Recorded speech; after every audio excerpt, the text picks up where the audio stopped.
Good evening and welcome to another community forum. I'm your host, Byron Campbell, and of course our co-host, Chris Diali, is on Zoom. Good evening, Chris. Are you there? Good evening, Byron. Yes, I'm here, and Great. good evening to all our listeners and viewers. Happy to Great. be on the program today. I know I missed last week, so happy to be here this evening. I'm gonna catch up with you, Chris. So we welcome all our viewers wherever you are in Facebook, YouTube, or MTV channel 18. We have, following our chit chat, we have a very special guest, Dr. Patrick Antoine. He's currently the Chief Executive Officer and Technical Director of CARICOM Private Sector Organization Secretariat. But of course, a Grenadian and an economist and somebody who's versed on local politics and other factors. So we'll have Dr. Antoine joining us after our chit chat. Chris, U.S. presidential election update. It's down to the last week. All the two candidates are on the final lap, so to speak, making their closing arguments. What's your take from your location on how it looks? What kind of outcome are you predicting? Well, it appears that the coming into election, I think it's next week, Tuesday is the 4th of November, Yeah. the 5th, and that will be when they'll have the bulk of the voting done. But so far, no candidate, no one of the presidential candidates seem to have a definitive, clear lead. Most of the major states where a lot of the what do you call it, the count, it's still very razor thin. Ms. Harris seems to have some lead in some, and Mr. Trump in others. So Pennsylvania and these states, they seem to have very close races running. So that seems to be the trend so far. The concern, though, Byron, is that whoever wins is going to contest some of these results because of how close they may be so far. I mean, on the day of election, it could turn, and one candidate gets a sizable lead in terms of the electoral votes that they need to get. So to that magic number, I think is 270. So they need to, be careful and see how it goes. So far, the voting in where I am in New York and other places seem to be relatively not heavy, but consistent, I would say, based on my observations.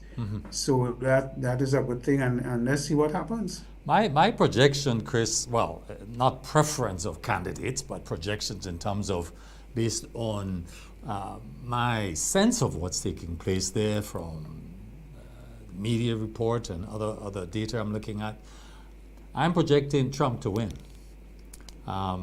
Not a good thing, but that's how it seems to be going in my direction, Chris. Chris, circulating on local, regional, international media, certainly in Africa and elsewhere, is Grenada, an oil and gas report that Grenada Grand giant African gas gig could bring in billions. What we have here is a report from the Nigerian energy leader, that is Aisha Achimogu. She's the CEO, of course, of Ocean Gate Oil and Gas Engineering, says that she's entered into an agreement with Global Petroleum Group. This group has, of course, been doing business with Grenada and have some sort of ownership with our deposits, given they are the ones that put up the money for the exploration. But notwithstanding these reports, our government has been tight-lipped on this. We've had no statement, no acknowledgement.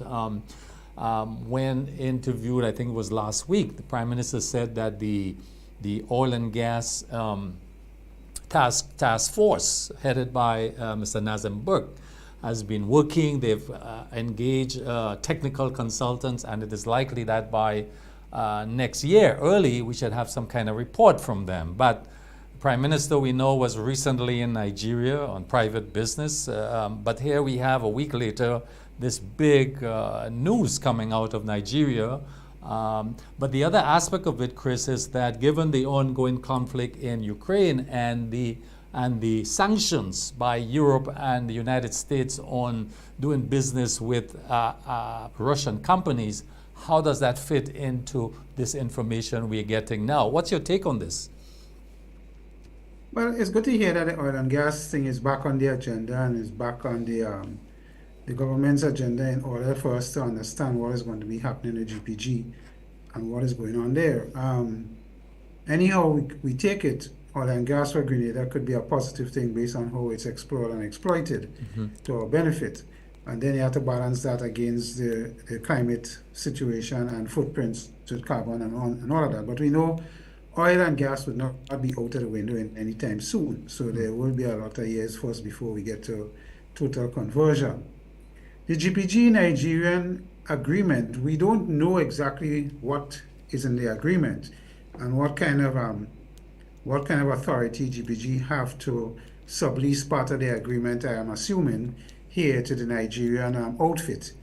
And as you raise the point about Russian and the global war and sanctions and so on, probably this particular agreement between GPG and the government of Grenada and the ability to sublease may give them some work around these international sanctions. So again, we don't have much detail on what is happening, and the government, as you say, has been tight-lipped. Probably they may make an announcement in the budget that is to be read sometime in February, as they indicated. So I suppose we have to play the wait and see game and understand exactly what is happening. I understand what you're saying, Chris, but I think this is unacceptable, certainly. I think if we are third party to this, the reports have us as the beneficiary, and there's no statement. Anyway, Chris, I learned this week that the Ministry of Agriculture, the government, signed an agreement with the IMF to assist Grenada with a food security crisis preparedness plan for Grenada. This is a good thing. We need such a plan, but my concern is that we have so many plans resting on shelves, and it'd be sad to see such a plan, which is crucial and important, going on a shelf. We have to be serious about our food security question, and I'm glad to see that we are putting a plan together because that calls for some preparedness. Because right now the situation in the agricultural sector is not very encouraging, or it is not. We're not seeing the kind of growth and the kind of dynamics that we expect. Our food security, if you ask me, and that's the talk around now. The one is the cost of foods and the availability, particularly of fresh products. But the point is, I'm happy to see. Kudos to the government for, in fact, proceeding to undertake such a crisis preparedness plan. Food security, Chris. Well, I mean, we have to support that because food security is such an important aspect of what we do. In the half-yearly report that the government have been doing going around the country in preparation for budget consultations, and in the budget consultations, you could see that agriculture has not performed very well in 2024 up to March and June in various aspects. So agriculture needs a serious attention and injection of whether it's funds or resources of whatever type, so that we could get back into a situation where we could at least supply ourselves with fruits and vegetables as well as other crops. I mean, cocoa and nutmeg have always been one of the things. Now bananas is significantly affected after beryl. We can't even supply our own selves to even produce ripe bananas for our own consumption. Yeah. So we have a lot of issues in agriculture that we need to deal with, and don't talk about citrus and what has been happening with citrus. Yeah. So there are many areas that need attention. This crisis plan hopefully will do a kind of holistic aspects and rate it, I am hoping, in short, medium, and long-term aspects of how we attack various challenges we have in agriculture.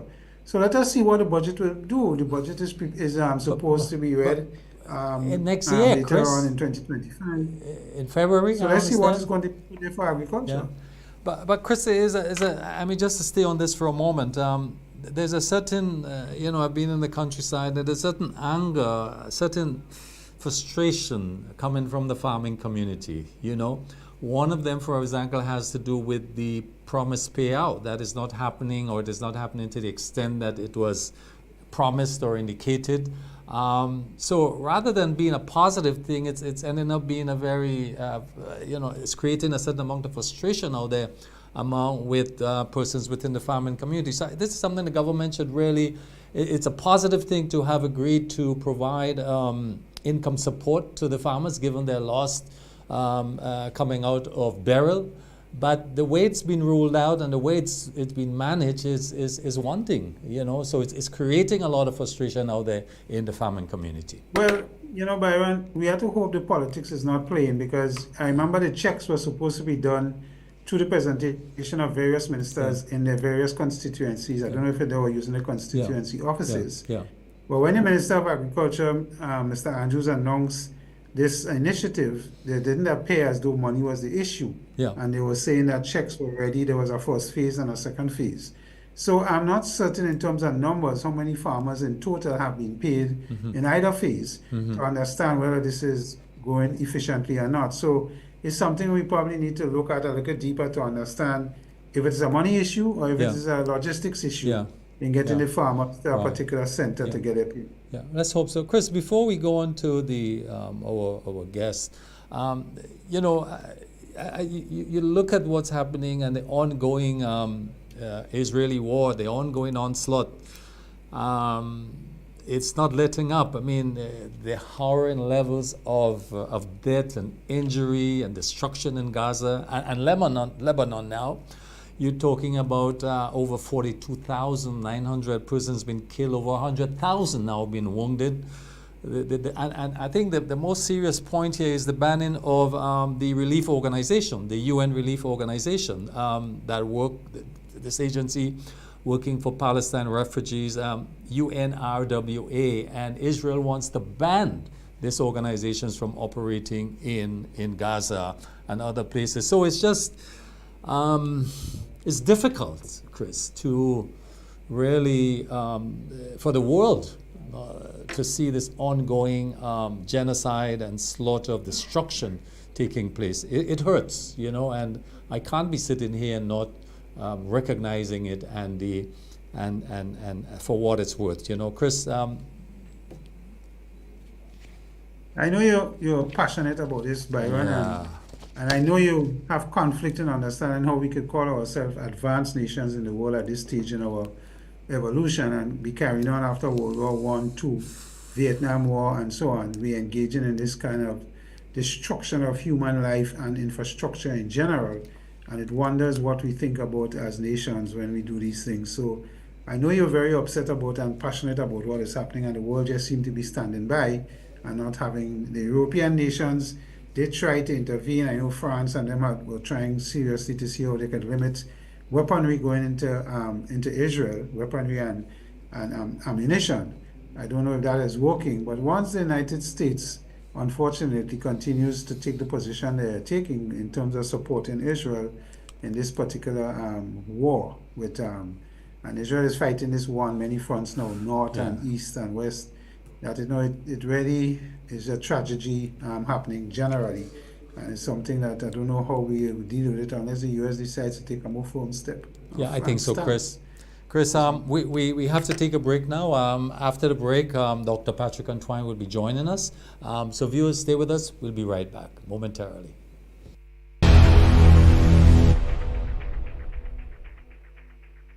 Brace yourselves for 4 electrifying nights of intense football action in the 14th annual Carib YGT Super Knockout. This week, we're back at the Victoria Park in Grenville for more thrilling matches.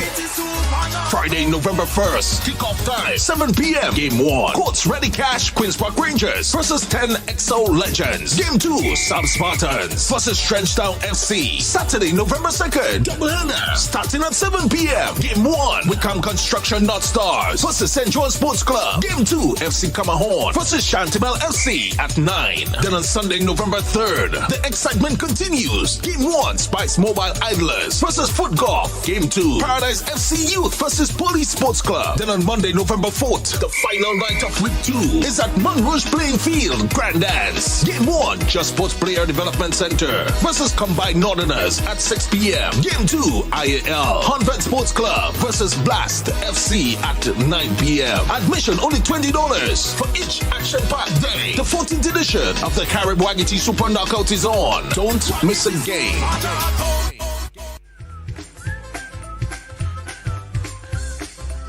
I am your responsibility. Love me. Take care of me. I have a voice. Please listen to me. Daddy, can you hear me? Make me a priority. Mommy and Daddy, respect goes a long way. Remember, I am your child, so please go the extra mile. A message from the National Parenting Program, Ministry of Social and Community Development, Housing and Gender Affairs. How you store foods can help give it a longer shelf life. Check expiration and use-by dates on canned foods and dry mixes. And remember that best-by dates does not mean the food is expired. These foods can be used. A message from the Grenada Food and Nutrition Council.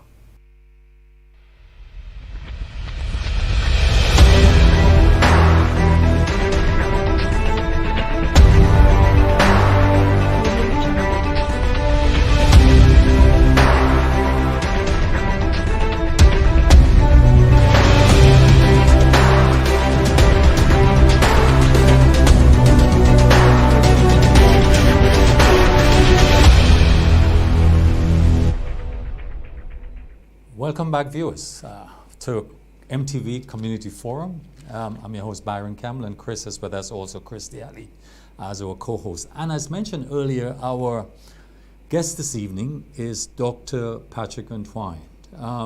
Good evening, Dr. Antoine. Good evening. Good evening, Byron. Good evening, Great. Chris. Good evening. I would like to take a minute to introduce Dr. Antoine. Dr. Antoine is Grenadian, of course, but a renowned Caribbean intellectual and regional thinker with a wealth of knowledge in both the private and public sector. Dr. Antoine is an economist by profession and holds over 30 years experience working through the Caribbean, Latin America, and Africa. He's been a consultant to several multinational corporations and has provided services to several Caribbean, African, Latin American governments on trade, investment, and macro policy issues. He is currently the Chief Executive Officer and Technical Director of the CARICOM Private Sector Organization, CPSO Secretariat. It is the most recent associate institution to the Caribbean community, to CARICOM. And it serves to mobilize private sector participation in the Caribbean institutionally. So Dr. Antoine has served as a lead technical advisor on regional negotiate machinery, CARICOM negotiator on agriculture. He has written also extensively, I should tell you, on a range of macroeconomic subjects, including productivity, growth, and competitiveness. But I want to say that most of all, he's a Grenadian and he's been active here. Dr. Antoine, welcome to the program. Welcome to Community Forum. We're glad to have you. And I must tell you that I didn't know, I learned something about you today about your life in Montmorris as a youngster. I didn't know you were involved in hunting and farming. I mean, I didn't know that. I never knew that. So this is news for us here. I didn't know you were so grounded. Yeah, thank you. Thank you so much for having me on your program. And of course, the views that will be expressed by me tonight in our discussion on this very important community exchange channel are the views of my own, and do not reflect the views necessarily of the CARICOM Private Sector Organization. Yes, indeed, I was born in Montmorris and spent all my youth years between Montmorris and St. Andrews. As is well known, I moved to Jamaica when I was very young. But we had the obligation of making that pilgrimage back to Grenada every year, so we never lost touch. And proudly, my great-great-grandmother, I think, is one of the oldest persons to have lived in Montgomery. She died at 104 years old. She's well known. Yes. Actually, she died at 110 years old. I have the birth certificate, death certificate. 110. Yeah. The birth certificate says death, sort of age at last birthday, 110. Yeah. I had another one who died at 104, but Elfrida Gilbert, my grandmother, who I had the joy of spending my first 5 years with, right next to your brother, incidentally, Charles Campbell, who was very close to my family. Yeah. He was 110. Doc, and so you're no stranger to us. Doc, in January 22, up to that time, of course, you was active in the Grenada movement, TGM. Of course, you are the leader of this movement. But I want to make reference to a statement at that time that you released. You said in part that due to personal matters, you stated that you faced a number of very serious medical and personal challenges which required immediate and urgent attention. Due to this, you said, and after significant reflection and sadness, it was no longer possible for you to participate in the political process until you have overcome these challenges. Given this, Doc, and we've not seen or heard from you for a long time, are you able to tell us about those challenges? What were they, and the health challenges in particular? What were they, and were you able to overcome them? And you can also tell us about your political interests at the moment. But first of all, Doc, what was those challenges? If you mind exploring this with us.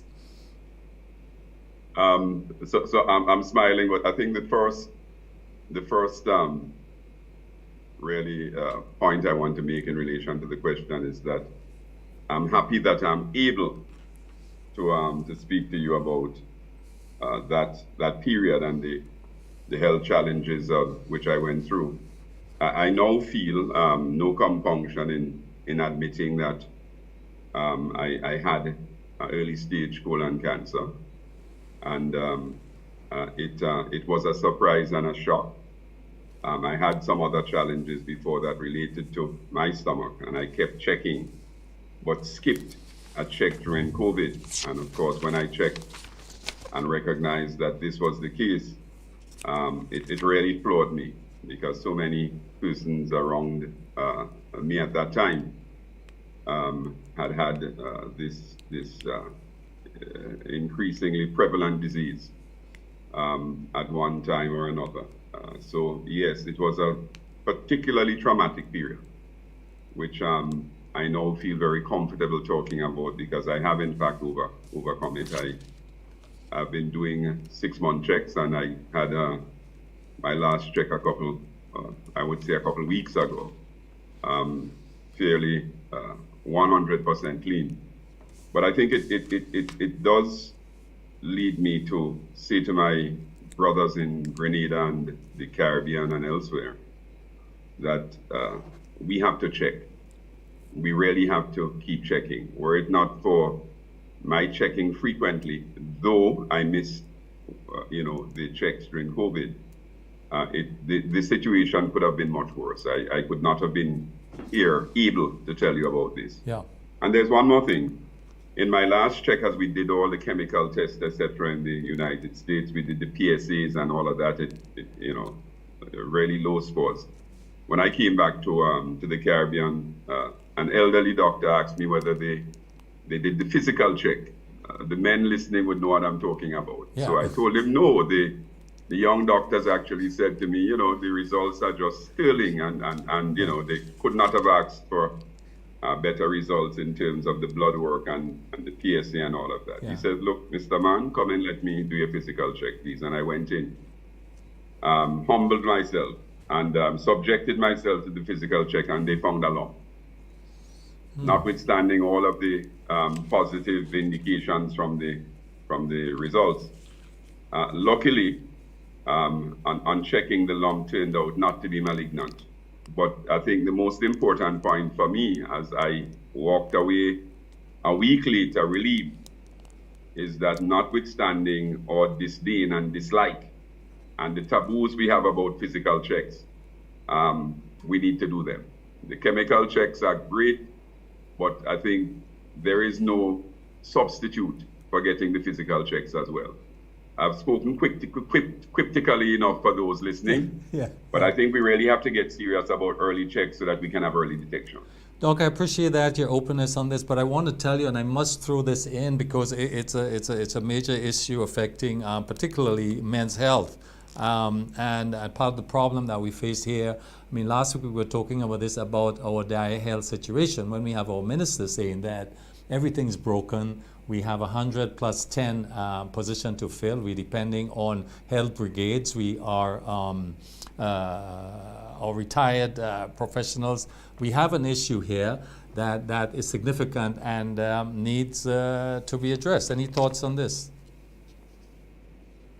Well, look, I think one of the key pivots, if you will, pillars of our economic development as we look forward, has to be seeing Grenada as an environmental oasis, where people can, first of all, they can raise families in an environment where they know they can get health care, and let me say the best health care, because there's no reason why with an SGU and all the other resources we have with the diaspora, we should aspire for anything less than the best health care.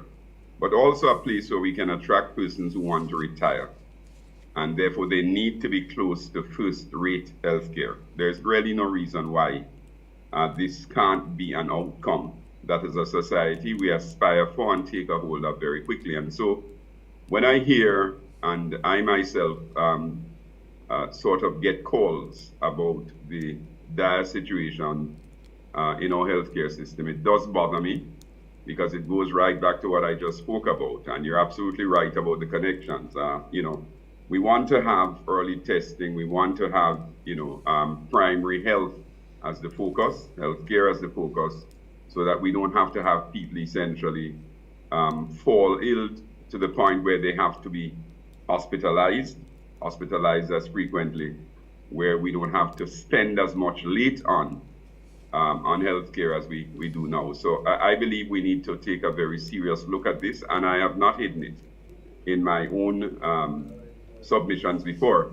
I have said that I don't think any one Caribbean, let me say specific, there's no one OECS country that by itself can be a center of excellence for everything.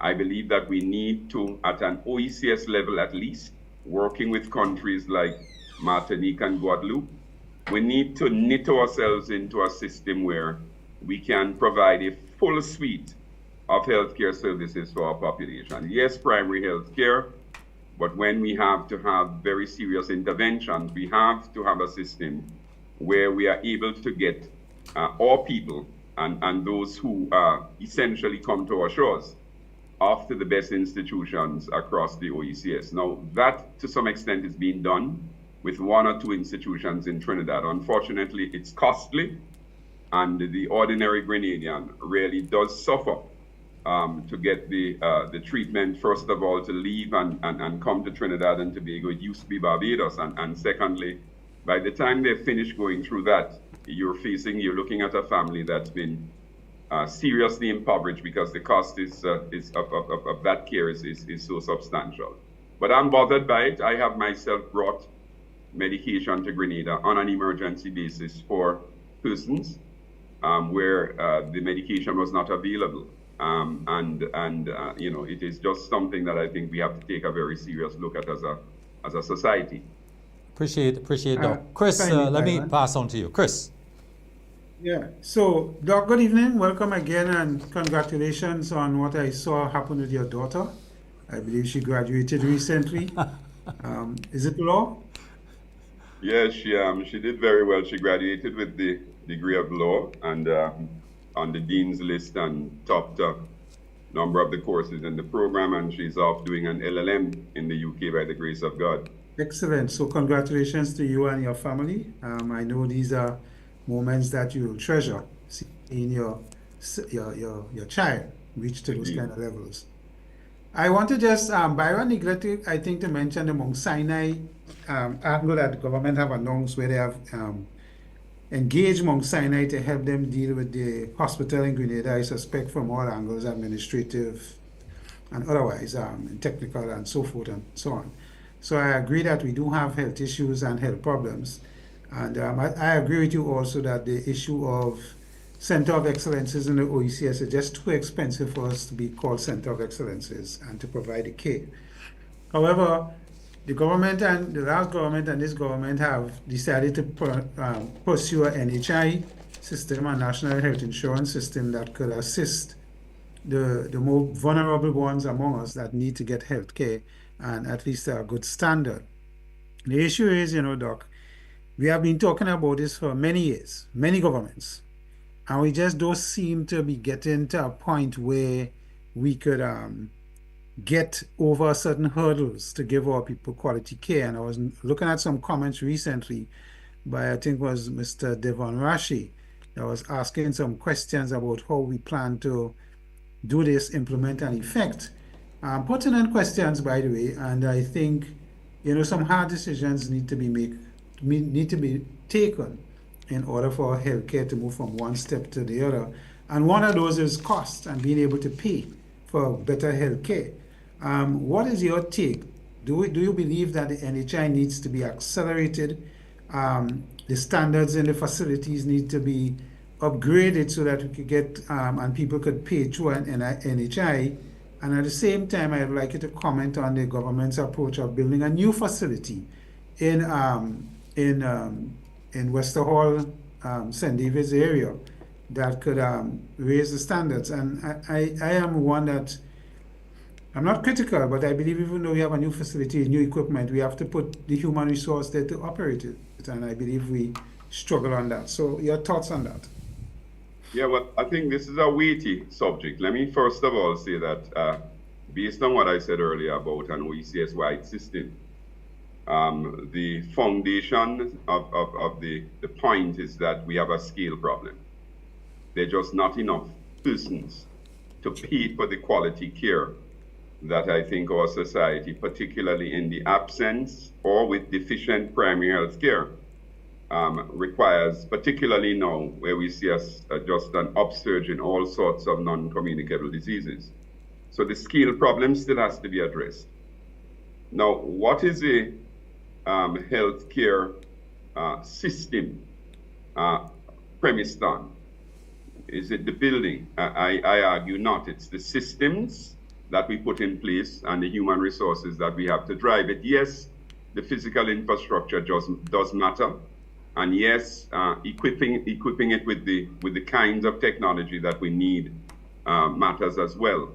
But I think we have to focus on how we're going to sustain that facility in the absence of the scale. That's the thing that bothers me. Secondly, while we aspire for this healthcare facility in St. David's, which I have no issue on, if we were to put it in the mold of the broader framework in which I've cast. But while we do that, what happens to the existing facility bothers me. While we do that, the existing facility still suffers from a number of critical shortages. There appears to be, based on comments that I've heard, to be a morale problem. And I think we need to look at that as well, because that goes to one of my bugbearers that I'm very concerned about in our country, which is productivity. We don't talk about it a lot, but a lot of the productivity issues also attach to morale. If morale's low, you're not going to get the kind of productivity, performance that we want as a society. And the national health insurance can be a component of what the shared cost formula could look like if we were to put those things in place. So I think what we're saying is that we have to, engage ourselves in a more comprehensive sort of view of how we move from where we are to where we want to go. And we also must do that by making sure that we have the best experts and the best specialists and the best knowledge in the room. We must also have good public consultations on it. And I can't speak about whether what I'm about to say is so or not, but I'm getting a sense that a lot of our experts who ought to be involved in this process of consultations are not. We have one of our experts who is one of the top 40 doctors in the United States in his field, and I'm hearing from him that the involvement in this process is not as he would have sort of expected. I'm hearing from a lot in the society that there's not a lot of clarity about what's happening, and I think we have to make sure that as we sort of cross that Rubicon, we do that with a consensus of the whole, so that there is a greater level of understanding about any transitional arrangements that we may have to endure as a society as we move from where we are now to where we want to go. So my own view is this is a first order priority issue for us as a country. I think that we need to engage it differently, but I think it needs to be engaged. But I think we need to put it on a different threshold in that engagement, which I've spoken about before, OECS-wide. We need to work and do the best that we can with what we have now, even as we talk about transitioning to this new facility. Let me move the conversation on another area. And we could spend the whole night on health. I mean, various aspects of health and telemedicines and all of that and so forth. I can't let you get away without first asking you about our disappointing loss with Bacall, with the group of people that were trying to get some relief through a legal case with the CCJ, which we lost. And now our Prime Minister did indicate in a press conference that he did recently on the judgment that came out from CCJ that is something they need to engage OECS-wide to see how we could get relief to the rest of people who suffered in this Baiko-Clicquot issue. And if at all, how much cents on the dollar, and probably you could give us an update if you can on the judicial manager's situation and assets that may still be available for us in the OECS that we may be able to engage, or governments may be able to engage to give some relief to the policyholders, albeit not 100%, as I say, whatever cents on the dollar. And if you think that is something that we could pursue or go into, I know your press conference was given out by your people that were fighting the case. So what are your thoughts as we move ahead in this? Is there possibilities that you think, as an OECS region, we could engage and see how we could offer some relief to the policyholders? I think first of all, it would be remiss of me not to say that we're having a let me say policyholders meeting tomorrow, Thursday. Okay. In Grenada at 5 p.m. And on that occasion, the attorneys and myself will speak to the, we call it the membership, to the policyholders that have been part of this long and arduous journey that unfortunately did not result in the judgment that we wanted. There are a couple of things we're going to say which I would prefer to say to them first before I engage it in the public space. But we are looking at whatever options may exist outside of the CCJ. We've always been looking at those two. We are not in a position definitively to say what those options are or what the likelihood of some outcome from these options are going to be. We're doing some work on it.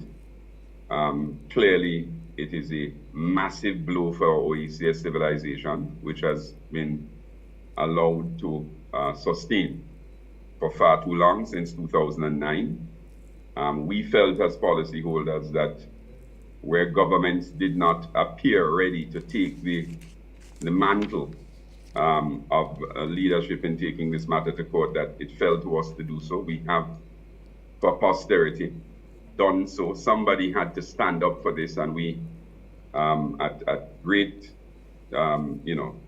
cost and effort and sacrifice. We did that as policyholders. It's the first time any grouping in the Caribbean cross-country has ever done what we have done. We organized across 7 OECS countries, setting up infrastructure in each with very, very limited financial resources. We were able to get some of the best legal minds in the region and internationally to work with us on this matter.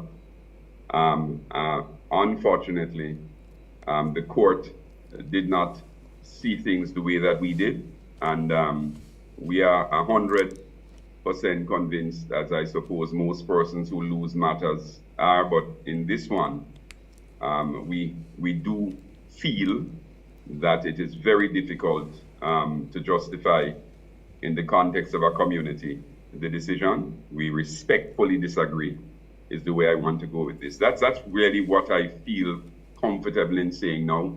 In relation to what Prime Minister Mitchell has said, we are going to be reaching out to engage with the OECS Prime Ministers so that we can have some dialogue there. And as I said, there are 1 or 2 other things we're working on which we intend to speak to them about at that time once we've gone through the membership. But it's a terrible loss for us, a loss of confidence too for a lot of persons in the CARICOM experiment, because they rightly, and I know that my colleagues from the Caribbean community and 1 or 2 of my colleagues who I know respectfully on the court respectful distance would get wind of what I'm about to say, but it is difficult in forging a community to argue that rules do not have extraterritorial effect on matters that are placed within the 2 covers of that treaty. And that's really what I want to say in relation to that issue. And so we continue to keep hope alive to the extent that we can find any joy outside of the CCJ, because we can't go back. It's a final court on trade matters, so there is no appeal. Correct. Thanks for that, Doc. And I know Byron wants to engage you on the politics side and so forth. And just to say before we go there, as a cancer survivor, I really appreciate what you said, particularly for men. We had a Dr. Nixon on our program a few weeks ago that spoke a lot about prostate cancer and the prevalence among our men. And of course, 2 main things came up. The fact that we don't check, as you said, to understand our status. And the other one, of course, is that prostate cancer is one of the more docile in terms of being aggressive, so that if we check and we get it early, there is interventions that could be done that could cure it and keep life going on. So there's no need for us to die from prostate cancer if we do the early checks. And I really want to endorse and support what you said on that, because I believe these are things that we can do, both prostate and breast cancer and so on, where we have made significant strides if we do the early checking and are able to get the diagnosis early and start treatment as quick as possible. So I thank you for sharing your experience with us and the fact that you have been able to overcome it, both on the chemical testing and the physical testing. Yes. I love this one. I know that could be for men. So Byron, I know you're anxious to take Doc. Yeah, Doc, I love this part. Doc, I want to move a little bit on Grenada's socio-economic landscape and the transformative agenda.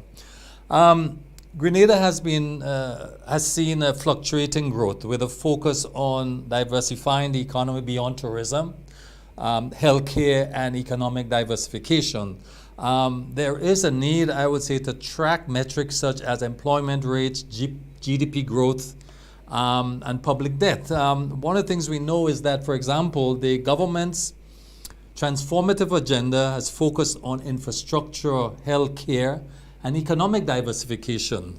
The question, though, Doc, is how would you evaluate the current state of Grenada's economy in light of the government transformative agenda?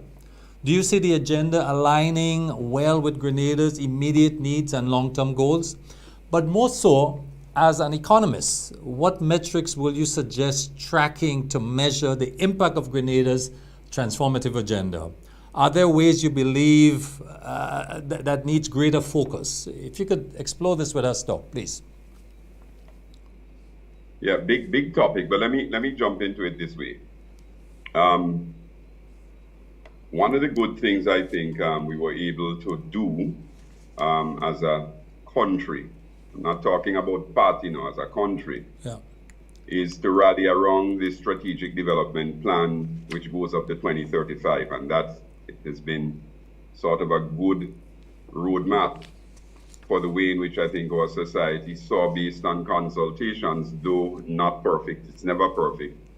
We ought to proceed. And the pillars in that strategic development plan, which I had the honor of working on early in identifying the pillars, I think the pillars remain valid.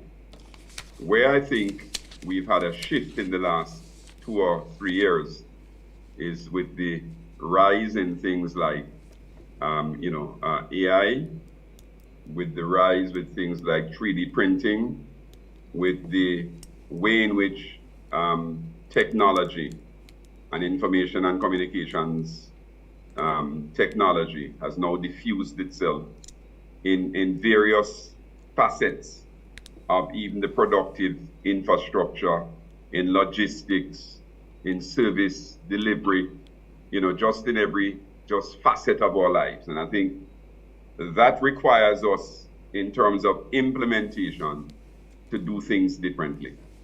Am I pleased that we're doing things differently fast enough? No. I'm not pleased that we're doing things differently fast enough. I'm completely devastated at the skills gap that I see in our society still. I hear it from the private sector, but I also witness it. That skills gap that causes us to be forever running behind other countries in development seems to me to be getting a little wider. I'm a little concerned because the frenetic pace of change is so rapid and we're not keeping pace. The skills gap is growing. So I'm touching that skills gap and human resource development, you can call it human capital development, as one of the critical things I think we need to pay attention to. The second thing I want to touch on, which is not a popular kind of concern, but is the fact that we have a micro, small, and medium-sized enterprise sector that has come through a lot of stress over the last couple of years, and we still have major issues with access to finance, access to capital.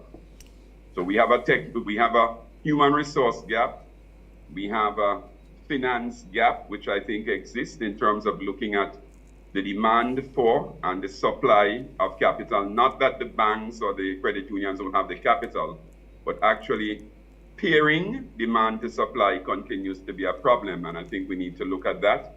That's what I mean by the access to finance. So I've mentioned the technology gap, I've mentioned the skills gap, I've mentioned the access to finance gap.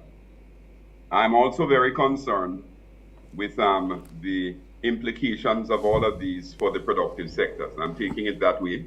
I didn't really prepare for your question, and I think that's the benefit of a community discussion like this one. It's not an exam, but no. Building off of those things I've mentioned, the world has now placed a higher priority on food and nutrition security, which was one of our strengths. In the 60s, in the 70s, it was one of our strengths. Remember that when we had the shutdown of our ports in 73, I think it was, our society was able to do just marvelous things based on our own, productive capacity. People made coconut oil and we had food that we could eat. I mean, there was not, we could survive for a month or two without imports. Fish was a great that's a point. Yeah. I don't think we can do that now. And I'm very, very concerned, Chris, because what I see with the performance of the agricultural sector, it's a really sad day when you look at where we were and where we are now, and when you look at the opportunities that exist now for us to plug into that we're not plugging into. But I'm going to make another critical point. You see with the passage of Beryl, and you see, given part of the last work that I did in Grenada was to look at the profile of the farming community. And at the time, I want to say roughly 60 to 65% of the farming community, farmers, were over 65. That's correct. And we had very few, and I want to say this publicly, for some years, the number of young persons entering farming was single digit. Single digit. You see with the old farmers saying to me and others that with burial enough replanting, nutmeg, cocoa, and those things, we are facing a clear and present situation where our hegemony as the Spice Island, to the extent that we still had it, and we ought to have been doing a lot more with it, that we're going to lose that forever. And if we want to reverse that, we have to urgently address the skills gap and link it to agriculture. Massive replanting, pruning, rehabilitation. And that is something that we should have started already. Because I think that the implication for us, just when the world is prepared, if you look on the internet, you see so many opportunities for nutmeg. I looked this morning, for instance. It comes up, it's the, they call it I think it's the winter drug, where you can use it for all sorts of purposes. It's on my phone. And there's so many other uses for things like cinnamon and, cocoa, the flavonoids and all of this. This is a wonderful time for us to be in the space, just at the same time that we have this downturn, which looks like if we don't intervene, it's going to be sustained. And what that means for the agriculture to GDP is that it's going to fall significantly, and it's going to keep falling if there isn't a very serious intervention. Then I want to talk about manufacturing. It seems we hardly talk about manufacturing anymore. I want to repeat what I just said. Yeah. When I look at the public sort of disclosures, not just in Grenada, the public commentary, right? Outside of the bigger countries, we are hardly talking about manufacturing anymore. But I want to tell you this. With the advent of solar and other alternative forms of energy, the disadvantage that we had on the energy side, which was a massive disincentive to be engaged in manufacturing, that will disappear. And what this means is that the countries will have the capacity with the technology, 3D printing, AI, all of these wonderful things, and low energy costs to do some amazing things. And so we can't forget about manufacturing. And we have to position ourselves as small countries, not just Grenada, but certainly in CARICOM, so that we can benefit from this resurgence of the drivers of manufacturing for the benefit of our people. And if we want to stop a lot of our people young people from leaving, the engineers, the people in science, we're going to have to create that kind of ecosystem. And it is now possible to do that much more so than it was in the past. So I just wanted to mention those two things and to say that, go ahead, please.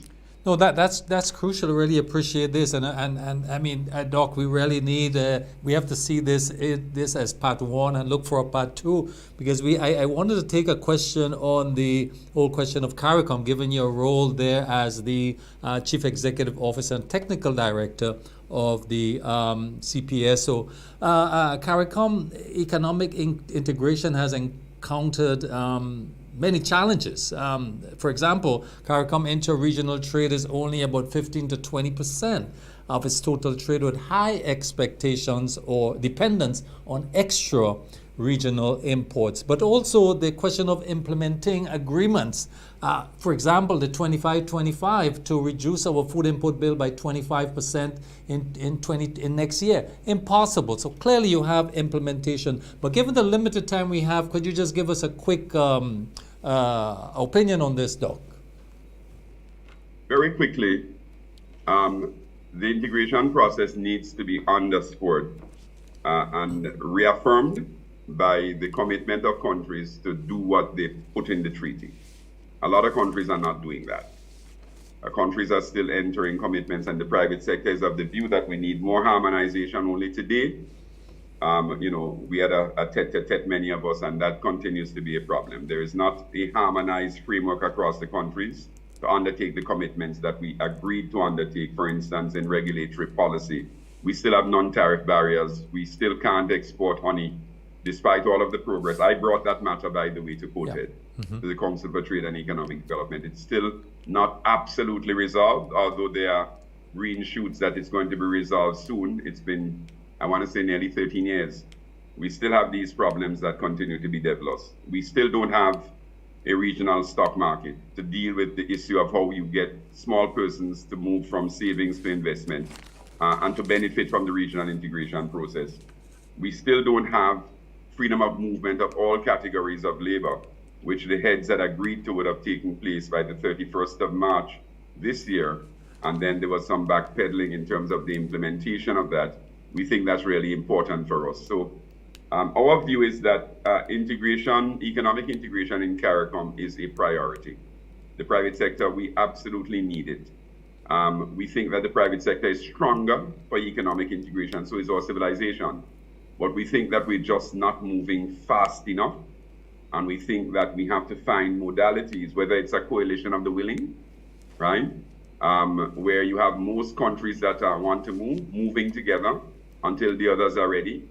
Even the OECS economic integration process that I have labored on for a number of years, that we've reached a point where I think we need to push that further as an OECS economic union in the true sense of that. But again, there are bright spots. What are the bright spots? Agriculture since 2020 has actually shifted up. I want to leave that with you because we just did work on that.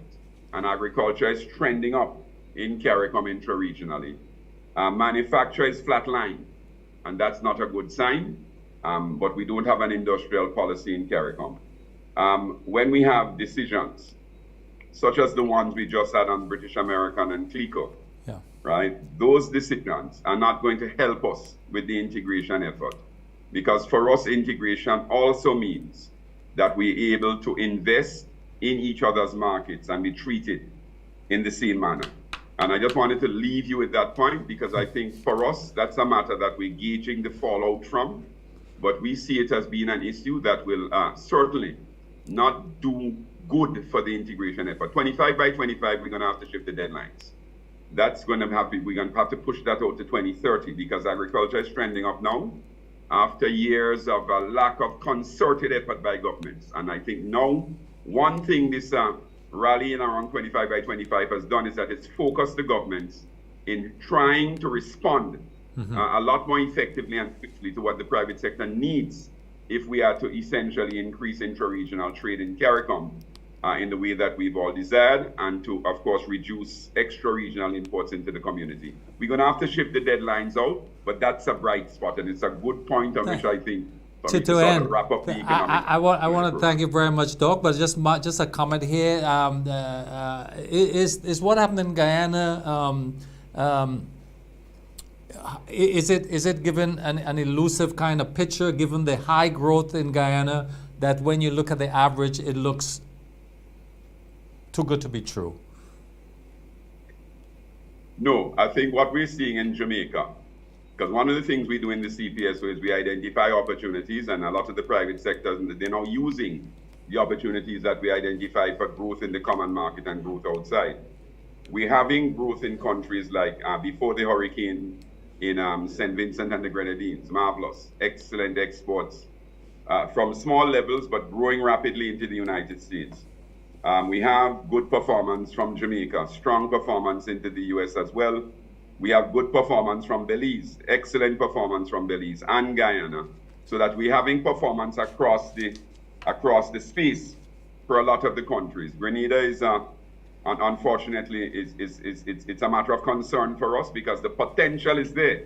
But I think we now need to essentially bring policy and action together. I heard you on the IMF initiative, which is excellent.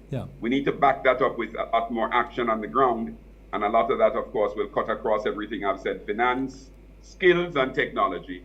bringing that and making it the handmaiden of agricultural development is going to be key for us. So no, I don't think the numbers in Guyana at all can let me just skew the results from CARICOM. I think CARICOM is performing well in a number of countries across the board. And I just want to applaud those governments and the private sector for what they've done. Thank you much, Doc. Chris, any closing comments? Yeah, leave that to you. No, I think, we have to bring back Doc to talk about agriculture and some of the other economic transformative things that we need to see happen. We didn't get a chance to ask Doc about the NNP and the NDC. And leadership and all these issues, and we can't do it tonight. So Doc, we had to get Doc back to talk about that. But I think it was an excellent discussion, as usual. Dr. Antoine would open our eyes to a lot of things that's happening now and how we need to reposition ourselves, particularly around the technology aspect and how it can interface with agriculture, because I always have been saying that myself, and we would never get young people to see agriculture as sexy if we keep selling it as water boots and tear-up pants and old shirt. We need to transform that part, the perception, and let our young people know that this is an area that they become millionaires once it's done properly, because food security is so important. Food quality as well is so important with all the genetics that's going on, that we need to maximize on those opportunities, as Doc has said. So thank you very much, and I'm happy I was engaged tonight, Doc, with you. Thank you for having me, and my last words is that the future of our country is bright if we leverage the things that we need to do. Correct. If we leverage it, it's bright. And we have to start talking a lot more about wealth creation and leveraging those opportunities, not just poverty and vulnerability, but about how we make poor people wealthy. Wealth creation. I leave that with you tonight. And I see your compatriot, Dr. Antoine, is having our ECCB boss is having a thing on wealth creation next week, which I suspect some of us will be part of and joining. Amen. Yes. Amen. Thank you very much, gentlemen. Thank you very much, Dr. Antoine, Chris. Be safe, and let me acknowledge our technical staff, MTV, and we'll see you next week, same time, same place. Good evening. Have a good night. Bye bye. Good evening, all.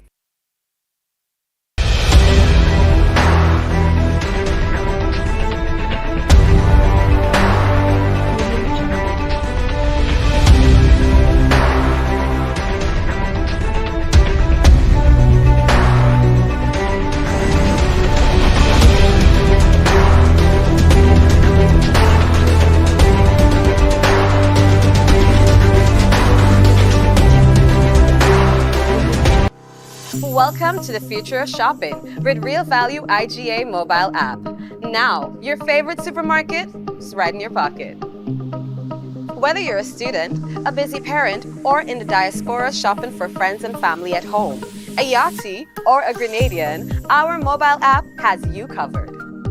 Shop online with our mobile app from anywhere and enjoy free delivery to St. George and St. David. Or you can pick up your groceries in-store, hassle-free. Convenience, savings, and a seamless experience in Grenada. All right here at your fingertips. Download the Real Value IGA mobile app and start shopping today. Real Value IGA, bringing the supermarket to you. How you store foods can help give it a longer shelf life. Store fresh foods away from ranges or refrigerator exhaust. Heat causes many foods to spoil more quickly. A message from the Grenada Food and Nutrition Council. Blast Gaming presents its biggest job whatever. Blast Mystery Progressive. I'm so excited. I can't hide it. In your blast up and rising.